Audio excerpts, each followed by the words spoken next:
Selamat datang di channel saya Serangga Gatal. Jangan lupa di subrek, like and share. Mimin doakan semoga kita sehat semua. Oke, kita mulai. Untuk waktu yang lama, Suan Ning berkata, "Tuan, saya tidak mau." Su Yi sedikit mengernyit. Saya melihat Suan Ning melanjutkan, murid telah tumbuh bersama Anda sejak kecil, dan di hati murid, Anda tidak berbeda dengan ayah Anda. Di sisi Anda. Dia menundukkan kepalanya dan berkata dengan malu, mungkin, tuannya akan berpikir bahwa muridnya tidak terlalu menjanjikan, tetapi di dalam hati muridnya, tuan itu seperti dewa, dan murid itu harus memperlakukannya dengan hormat dan hormat. Su Yi terdiam sejenak, menghela nafas, dan berkata, tidak apa-apa. Suan Ning merasa gugup di hatinya, dan berkata, apakah tuannya kecewa dengan muridnya? Senyum tak berdaya muncul di bibir Su Yi, dan berkata, setiap orang memiliki aspirasi mereka sendiri, bagaimana saya bisa memaksa Anda? Melihat ini, Suan Ning merasa lega dan tertawa. Hari pertama bulan Oktober. Fajar pecah, di halaman kecil King Yun. Su Yi sedang makan malam dengan Yue Si-chan. Tidak jauh, Ge Qian berjongkok di sana, menatap pemandangan dengan linglung. Orang tua, jadi tadi malam, apakah benar Su Yi yang menyelamatkan kita? Dia bergumam. Rekan Daoisu adalah penyelamatmu dan penyelamatku, tolong bicaralah dengan hormat di masa depan. Suara Suan Ning terdengar, juga, saya terluka parah tadi malam dan perlu istirahat sebentar. Jika Anda ragu, saya akan membicarakannya ketika saya bangun. Ngomong-ngomong, setelah kamu pergi ke Sumi Xiandao, kamu harus mengikuti Taoisu dan melindungi Taoisu, setidaknya itu tidak akan menyebabkan kecelakaan padamu. Setelah mengatakan itu, Suan Ning tiba-tiba kehilangan suaranya, dan tidak peduli seberapa banyak Ge Qian mencoba, tidak ada jawaban. Meskipun kamu tidak mengatakan apa-apa, orang tua, aku yakin banyak hal terjadi tadi malam. Ge Qian bergumam pada dirinya sendiri. Setengah suara, dia menarik napas dalam-dalam, berdiri, membungkuk dalam-dalam kepada Su Yi, menunjukkan rasa terima kasih, dan berkata, terima kasih Tuan Su karena telah menyelamatkan hidupmu. Su Yi melirik Ge Qian dan berkata, apakah kamu lapar?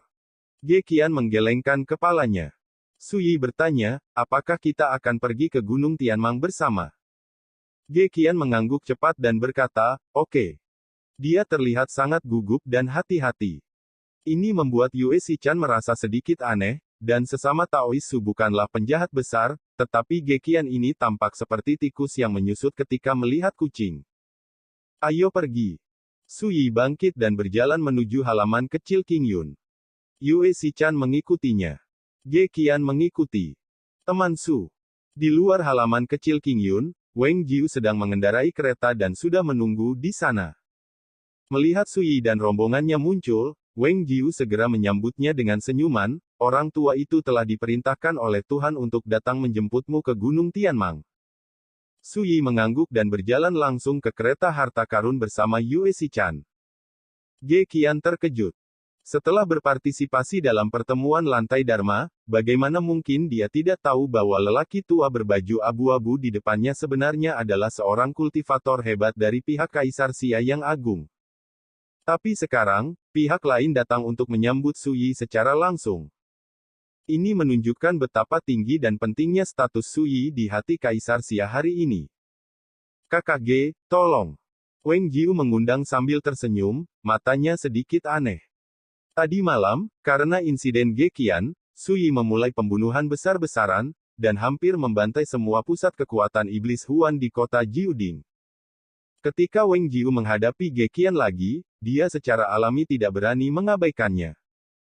Ge Qian tidak bisa menahan perasaan tersanjung, menggenggam tinjunya dan berkata, terima kasih. Gunung Tianmang. Di sebuah dojo tua. 30 orang teratas di konferensi lantai Dharma telah diundang ke tempat ini satu demi satu. Zheng Pu, Qi Jiansu, Fozi Chenlu, Li Handeng, Gu Changning dan monster kuno dan jenius dunia lainnya yang mempesona semuanya berdiri di sana. Seseorang berbisik. Banyak wajah yang berbeda. Berita tadi malam, meskipun diblokir oleh keluarga kerajaan Daxia, tetapi untuk karakter dengan banyak sejarah ini, wajar untuk mengetahui bahwa kubu Huan tadi malam menderita banyak korban. Saya juga mendengar tentang ini, dan banyak orang curiga bahwa Sui yang melakukannya. Seorang pria muda berjubah perak membuka mulutnya.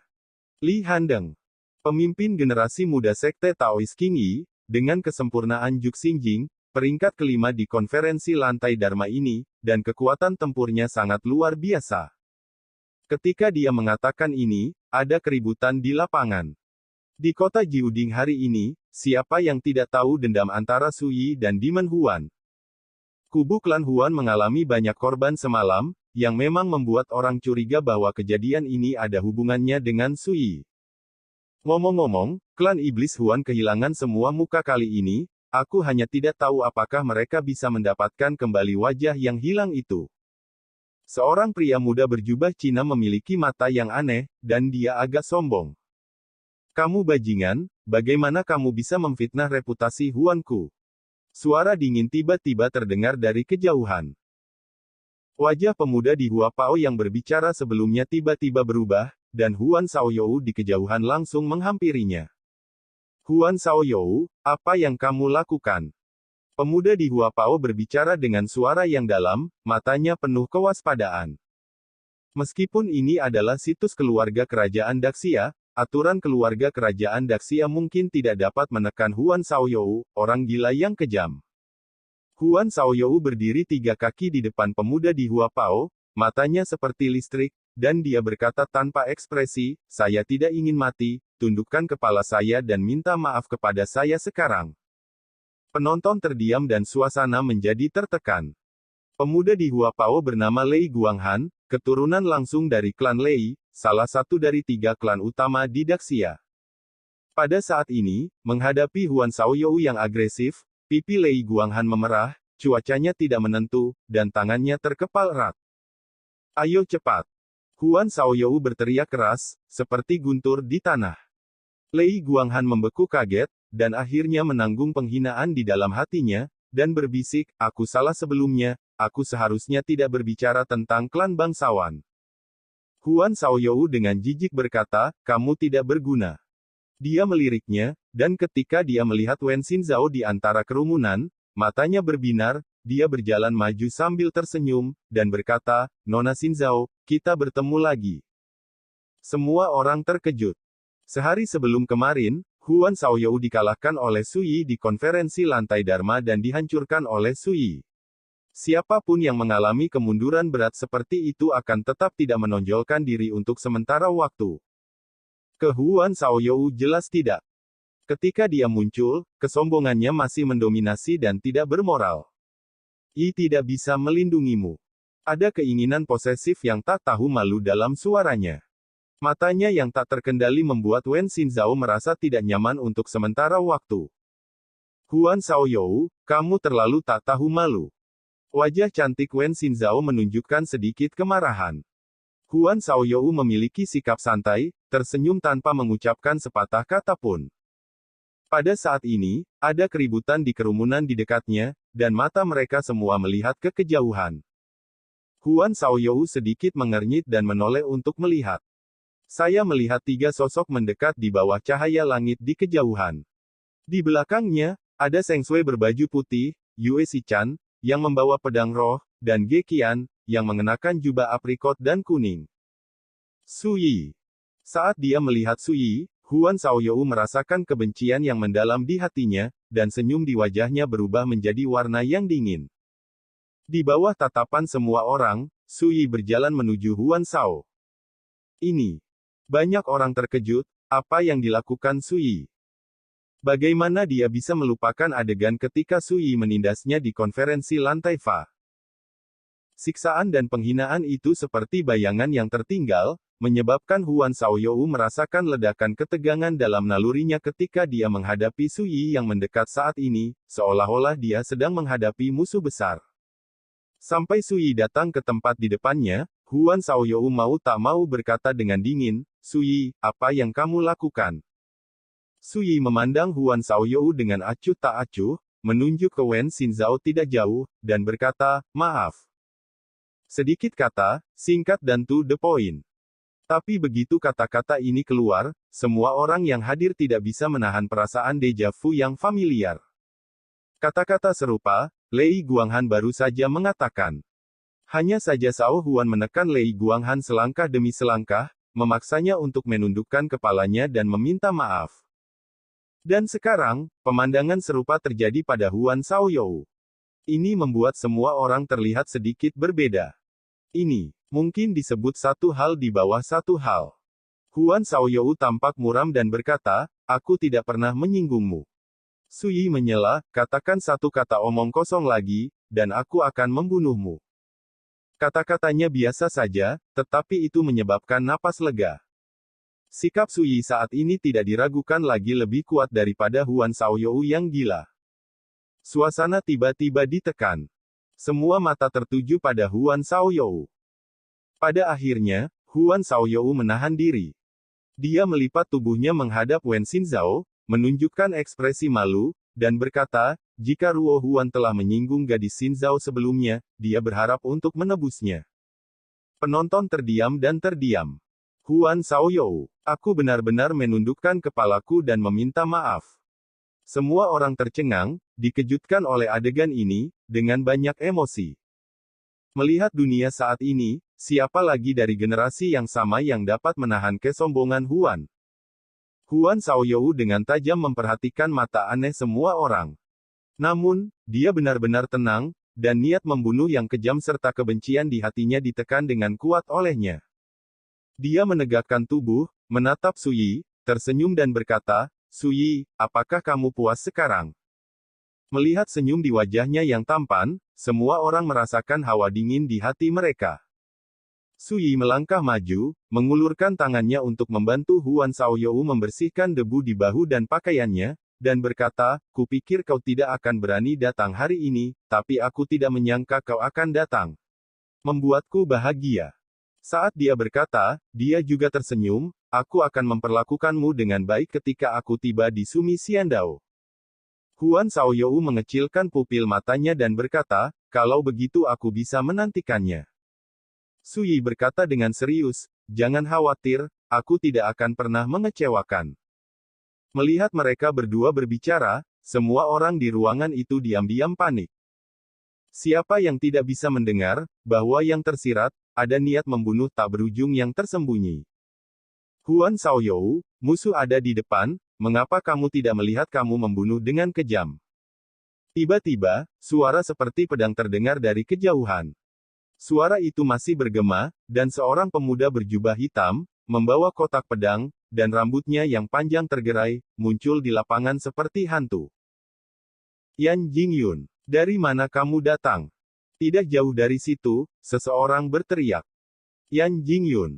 Mendengar nama ini, wajah para penjahat kuno di lapangan juga sedikit berubah. Di lingkaran mereka, Yan Jingyun dikenal sebagai pedang gila, bakatnya dimahkotai dengan dunia, dan latar belakangnya menakutkan. Dalam hal asal dan asal, tidak kalah dengan Huan Shaoyou. Sui mengangkat alisnya sedikit.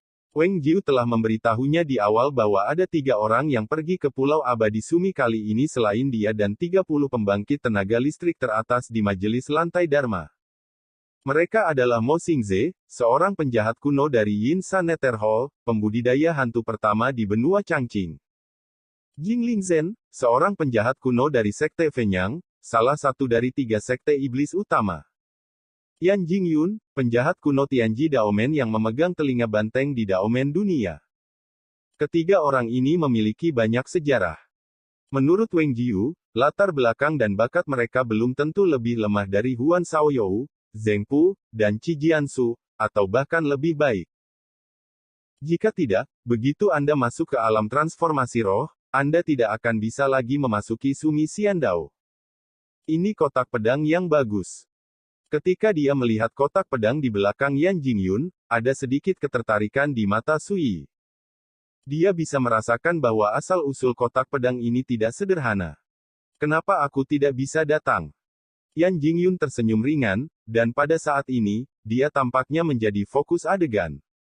Saat dia berbicara, dia memandang Huan Shaoyou dan bertanya sambil tersenyum, mengapa kamu tidak menjawabku? Mungkinkah Sui begitu lemah sehingga dia hanya bisa menundukkan kepalanya dan mengakui kekalahannya? Kata-kata ini tidak sopan. Tentu saja tidak. Yan Jingyun menggelengkan kepalanya dan tersenyum, aku belum terlalu membosankan. Yan Jingyun, bukankah kamu mengatakan bahwa kamu telah melangkah ke alam transformasi roh? Tidak jauh, Qi Jian tiba-tiba membuka mulutnya, seorang gadis. Mengenakan seragam militer, dengan alis dan mata yang tajam, dan anting-anting tulang putih berbentuk ular yang tergantung di telinga kirinya, dia penuh dengan keliaran. Itu hanya rumor, tidak benar. Ketika Yan Jingyun mengatakan ini, dia mengangkat bahu tanpa daya, tentu saja, jika saya belum tahu, Pulau Abadi Sumi ini telah cukup tersembunyi untuk membuat saya menyadari yang paling utama dalam kultivasi. Kesempatan untuk terobosan, saya tidak akan berjuang untuk itu. Menekan basis kultivasi selama ini. Semua orang samar-samar mengerti, dan hati mereka bergejolak. Untuk mendapatkan kesempatan untuk membuat terobosan, Yan Jingyun dan penjahat kuno tingkat atas lainnya sebenarnya telah menekan kultivasi mereka selama bertahun-tahun. Hal ini tentu mengkhawatirkan. Namun, tidak mengherankan jika ada banyak tokoh top yang hadir dengan tujuan yang sama dengan Yan Jingyun. Sumi Xiandao adalah salah satu dari 3 tempat terlarang di Daxia. Menurut rumor, tempat ini tidak hanya menyembunyikan petunjuk yang terkait dengan larangan zaman kuno yang gelap, serta peluang yang terkait dengan paviliun suci Sumi, tetapi juga mempertahankan suasana asal dunia yang sangat kuno. Selama Anda menangkap asal mula dunia kuno ini, cukup bagi para pembudidaya di tingkat Yuan Dao untuk mencapai transformasi paling lengkap dan memulai jalan spiritual yang lengkap ketika mereka menerobos dunia. Yang mulia adalah Suyi, kan? Pada saat ini, Yan Jingyun tiba-tiba menatap Suyi, tersenyum dan menundukkan kepalanya, berkata, namaku Yan Jingyun, seorang pendekar pedang. Setelah jeda, dia berkata, saya mendengar bahwa di konferensi lantai Dharma, teman-teman Taois menggunakan kekuatan Kendo untuk menindas Huan Shaoyou, dan saya sangat tertarik dengan ini. Peluang, tetapi di atas ilmu pedang, mintalah rekan Taois untuk 1 atau 2 pelajaran. Pada akhirnya, Huan Shaoyou tidak mengatakan apa-apa. Melihat Suyi dengan linglung berkata, saya tidak tertarik untuk menunjukkan seseorang yang tidak saya kenal. Yan Jingyun juga membeku sesaat, lalu tertawa, dan tidak mengatakan apa-apa. Tidak lama kemudian, Jing Lingzhen dan Mo Xingze juga datang. Jing Lingzhen tinggi dan kurus, mengenakan jubah piton, rambut panjangnya yang tebal acak-acakan seperti rumput, dan wajahnya tampak tidak berdarah, menunjukkan aura yang sakit-sakitan. Temperamennya juga sangat dingin dan tertutup. Setelah tiba, dia menutup matanya dan beristirahat. Tidak ada yang berani mengabaikan keberadaannya. Pelaku kejahatan kuno dari Sekte Fenyang ini hampir tidak dikenal di musim panas hari ini, tetapi di antara para penjahat kuno, dia adalah orang yang kejam. Mo Xingze mengenakan jubah hijau, dengan penampilan megah dan kipas bulu seputih salju di tangannya.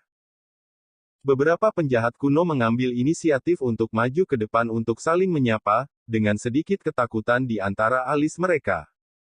30.000 tahun yang lalu, kuil Yinsa dan dunia bawah adalah pembudidaya hantu nomor 1 di dunia. Mo Xingze adalah penjahat kuno yang keluar dari kuil Yinsa. Dikatakan bahwa dia mewarisi jubah Mingluo Ling Huang, penguasa pertama dari dunia bawah Yinsa. Apa yang tidak diharapkan semua orang adalah bahwa Mo Xingze langsung menemui Suyi tak lama setelah kedatangannya, dan berkata, apakah putra suci Nirvana di istana Netherworld dibunuh olehmu? Satu kalimat, biarkan semua orang mencium rasa balas dendam. Bagus. Suyi mengangguk. Mata Mo Xingze memancarkan sentuhan perak.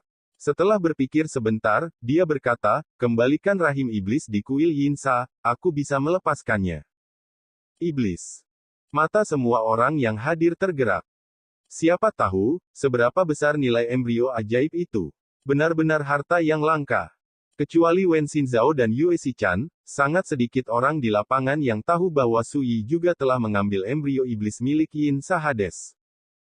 Suyi tidak bisa menahan tawa dan berkata, iblis adalah piala saya, mengapa saya harus mengembalikannya? Jawaban ini dapat dibenarkan, dan tentu saja, tidak ada yang bisa membantahnya. Mo Xingze mengerutkan kening dan berkata, kamu telah membalas dendam dengan Huan Shaoyou, dan benar-benar menyinggung klan Huan dari klan iblis. Jadi mengapa karena embrio iblis, kamu harus benar-benar bertarung denganku di istana jahat Yin musuh. Kata-kata ini tidak merahasiakan ancamannya. Huan Xiaoyou mau tak mau menggosok pipinya, merasa cemberut di hatinya. Dia tahu sejak awal bahwa ketika dia dikalahkan oleh tangan Suyi, dia akan direduksi menjadi peran seperti foil. Jika Anda tidak menyingkirkan Suyi, hal-hal seperti ini pasti akan terjadi di masa depan. Selama Suyi disebutkan, Huan Xiaoyou akan menjadi foil, dibicarakan dan dibandingkan. Ini tidak diragukan lagi terlalu memalukan, sama seperti keburukan di punggungnya, hanya Suyi yang mati, dan dapat sepenuhnya hanyut. Tetapi melihat Suyi menggelengkan kepalanya dan mendesah pelan, dia berkata, jika ancaman itu berguna, bagaimana mungkin Huan Xiaoyou bisa diturunkan ke tingkat seperti itu? Semua orang tampak aneh. Wajah Huan Xiaoyou menjadi semakin suram. Ketika Yan Jingyun pertama kali tiba, dia mengolok-oloknya. Huan Xiaoyou terengah-engah di kedalaman matanya, dan berkata dengan dingin, Mo Xingze, jika kamu berani berbicara denganku lagi, jangan salahkan aku karena bersikap kasar. Mo Xingze tersenyum dan berkata, Saudara Huan, jangan marah. Omong-omong, Anda dan saya memiliki lawan yang sama, jadi kita harus setuju dengan dunia luar. Setelah jeda, dia menatap Suyi dan berkata, orang yang tahu waktunya adalah Junji, tapi jelas, kamu bukan Suyi. Kalau begitu, ketika kita tiba di Pulau Abadi Sumi, ayo. Lanjutkan. Lihat. Setelah mengatakan itu, dia berbalik dan berjalan ke area lain, mengabaikan Suyi lagi. Melihat ini, semua orang diam-diam terkejut. Di masa lalu, Huan Xiaoyou menganggap Suyi sebagai musuh, dan kemudian Mo Xingze dan Suyi merobek wajah mereka. Ketika mereka tiba di Sumi Xiandao, mereka ditakdirkan untuk bertarung tanpa akhir. Bahkan jika Anda mengerjakan matematika dengan serius, bahkan Yan Jingyun dan tokoh lainnya mengatakan bahwa mereka ingin bertanya kepada Suyi satu atau dua hal tentang Kendo. Tentu saja, meminta nasihat semacam ini tidak berbeda dengan berkelahi. Suyi Hun tidak peduli tentang ini.